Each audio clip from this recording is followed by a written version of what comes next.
Stefan com vocês em mais um programa. Hoje eu estou aqui com Hélio Filho. Boa noite, Bi. Jornalista aqui do Mix Brasil e também guitarrista júnior, né? Uma pessoa, enfim, um repórter febril, né? Febril? Obrigado. Hélio Filho. Não sei, acho que inquieto. Um repórter inquieto, jornalista inquieto. Tá bom, é bom inquieto. mesmo, porque a gente precisa de jornalismo na raça. Não, com certeza, a gente tem que sempre correr atrás.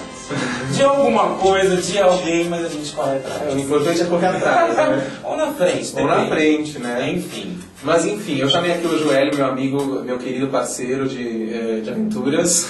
De redação, de convivência. De tudo e tal. E hoje a gente vai aqui... De quase tudo. De quase tudo, né? Por enquanto. Exato. E aí hoje a gente vai falar sobre o Renato Russo, né? Do Legião Urbana. Que tá aqui atrás dessas imagens, Renato Russo. Na verdade, há tempos a gente fez um programa aqui com a minha parceira Rita Damasceno, que você conhece a Rita, né? Conheço. A gente fez um programa sobre a Lídia Bronde, do Bola TV, depois fizemos um Bola TV sobre o Cazuza, depois um sobre o Lauro Corona, e aí teve pessoas do público que mandaram e-mails pedindo sobre o Renato Russo. E esse mês de outubro, agora que a gente está passando, é o mês da morte do Renato, né? Renato Russo morreu em 12 de outubro, dia da criança. De Nossa Senhora Aparecida. Dia de Nossa Senhora Aparecida. Ele morreu em 12 de outubro de 96. Há 12 anos. Há 12 anos. anos, dieta do túnel do tempo. Eu tinha 12 anos. Você tinha 12? Tinha Você tem 24 agora. Tenho 24. 24. A idade da loba. Bom, Renato Russo nasceu em 1960, no Rio de Janeiro. Muita gente pensa que ele é brasiliense, mas na verdade ele nasceu mesmo no Rio. E foi pra Brasília depois, já um pouco maiorzinho. Mas ele é carioca de nascimento, nasceu em 60, em 27 de março de 60. Portanto ele era do signo de Áries. Nossa, ariano Ele é bem ariano mesmo, líder, né? Líder. Então não é à toa que ele ficou líder de uma banda messiânica, né? Que a Legião Urbana é praticamente uma seita. Sim, com certeza. Né? Uma vez, eu não lembro em que revista que foi, eu acho que foi naquela extinta Showbiz, Sim. que um jornalista falava que se o Renato Russo não tivesse morrido, não tivesse tido tanto problema com droga, com depressão, enfim, a Legião Urbana seria tipo um novo U2.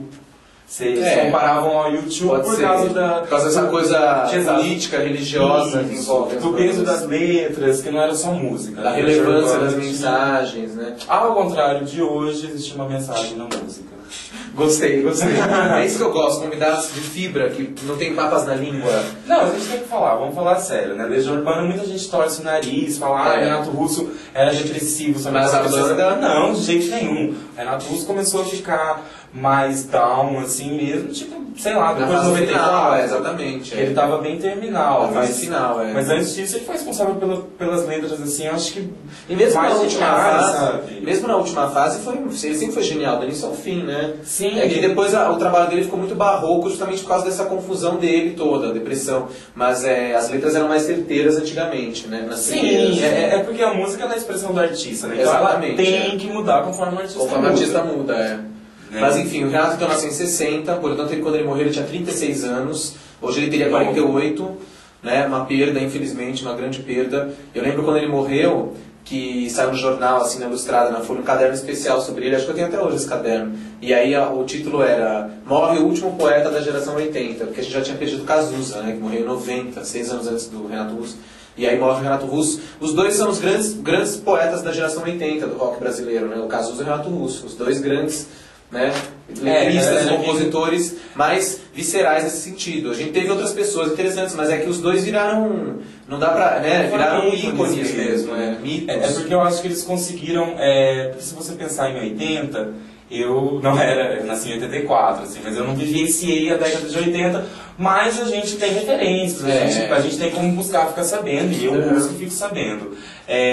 Você vê, por exemplo, se você compara com as outras bandas, o estilo Barão Vermelho, enquanto estava com o Cazuza e o Legião Urbana, eles têm mais ou menos o mesmo direcionamento, que é uma coisa meio de crítica social, misturada com filosofia. Apesar que o Barão sentimento mas tem características que diferem os dois, né? Porque o Barão tinha também a coisa mais forte, a coisa da boemia carioca, dos bares, e o Legião ia para uma coisa mais urbana, da periferia, de gente mais pobre, falava de pessoas, os personagens da Legião, das músicas da Legião, às vezes são mais pobres, né? São de classes mais baixas. O Renato falava muito das pessoas de periferia, dos personagens dele que são às vezes até miseráveis, né? Como fala de Caboclo. E o Barão Vermelho, porque como o Cazuza era um cara rico, né? Ele acabava falando um pouco mais da classe média, né? Então os personagens do Cazuza são mais elitizados, digamos assim. Que eu acho os primeiros. Né? Eu acho legal no Legião Urbana porque foi uma banda que tipo, ela retratou Brasília mesmo, né? Assim, ele foi um porta-voz do que estava acontecendo no Brasil, porque Brasília é uma cidade muito desigual. Você tem as pessoas que são muito ricas. Você já morou lá? Eu não, eu vou Você sempre, conhece, eu tenho parentes lá.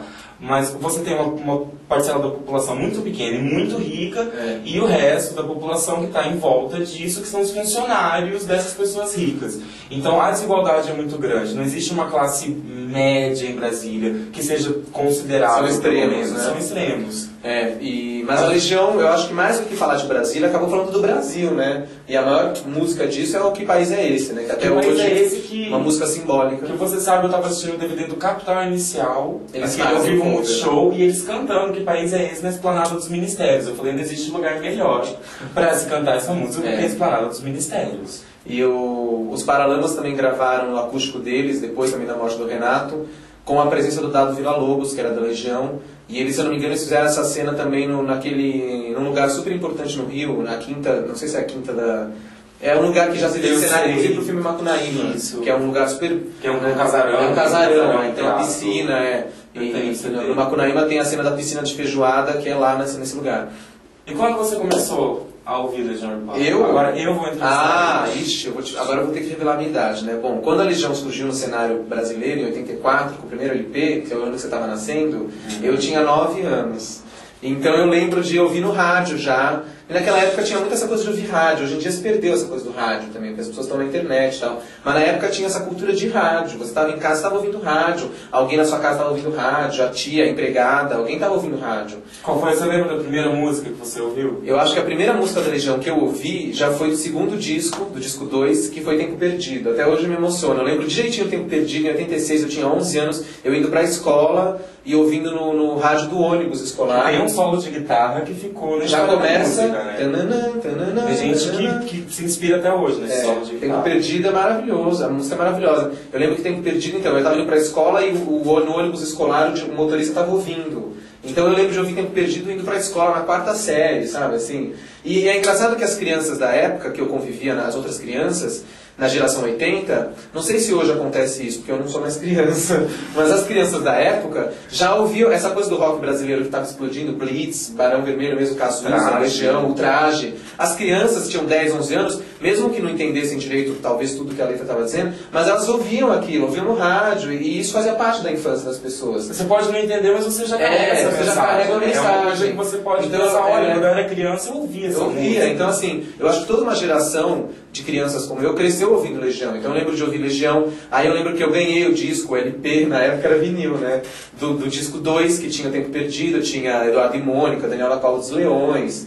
Depois teve o terceiro LP da Legião, que já tinha Faroeste Caboclo. Eu lembro que... Eu nunca fui muito fã da música Faroeste Caboclo, mas eu lembro que tinha gente na escola... Você não tinha paciência? Eu não tinha muita paciência. Até hoje não é uma das minhas preferidas, eu acho muito comprida. Foi a primeira música que eu ouvi. Foi a primeira. Eu ouvi assim, eu devia ter uns 7 anos.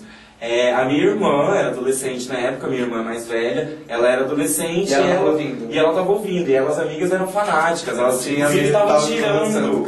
Elas estavam tirando a letra. Isso era uma coisa que acontecia muito. E na escola eu lembro que já no Faroeste Caboclo eu já era um pouco maiorzinho, eu devia ter uns 13 quando eu estava tocando. E as pessoas sabiam de cor. Eu lembro que era uma prova assim, as pessoas eram admiradas quem cantava Faroeste Caboclo inteira. Era uma coisa assim, era um status, eu sei cantar inteira. E cantava inteira, 10 minutos cantando, são 500 mil estrofes. São 10 minutos e são quase 11. E a música tocava inteira. Eu lembro voltando também da escola, já nessa fase, quando aparecia primeiro lugar, que tinha aquelas paradas de sucesso, né? Meio-dia, assim, nós estávamos na escola, eles faziam as paradas de sucesso. E aí, 1h da tarde, sei lá. E aí, primeiro lugar, Faroeste Caboclo, e tocava a música inteira, eles não cortavam a música. Não tinha essa preocupação tanto com o Ibope de enfiar comercial. A música tocava inteira. Alguém não ia fazer um filme sobre o Faroeste Caboclo? Então, pelo que eu tô sabendo, tem 2 filmes sendo feitos sobre a Legião, entre aspas. Um é sobre o próprio Renato Russo, que na verdade é sobre a história do Renato, da infância, até o momento que ele funda a banda Legião Urbana. Depois acaba o filme. Então é um filme de ficção com atores romanceando essa fase do Renato pré-Legião. Esse filme vai ser dirigido, se eu não me engano, pelo Antônio Carlos Fontoura, que é um cineasta carioca, que fez o filme Rainha Diaba, que é sobre uma história disfarçada do Madame Satã nos anos 70 e tal. Então tem essa história de fazer esse filme do Renato. E um outro filme, que aí eu já não sei direito, que é sobre a história do Faroeste Caboclo, com os personagens, quer dizer, vão romancear a música. Sim, o filme vai ser sobre a história do a Jonas, música do vai meio Cristo, que virar o roteiro. Exatamente, eu acho que é isso, pelo que eu li por aí nos jornais. Eu não vou falar mais nada. Faz tempo já que também não escuto notícias a respeito. Mas... Alguma notícia, você sabe? Alô, alguma coisa? alguém?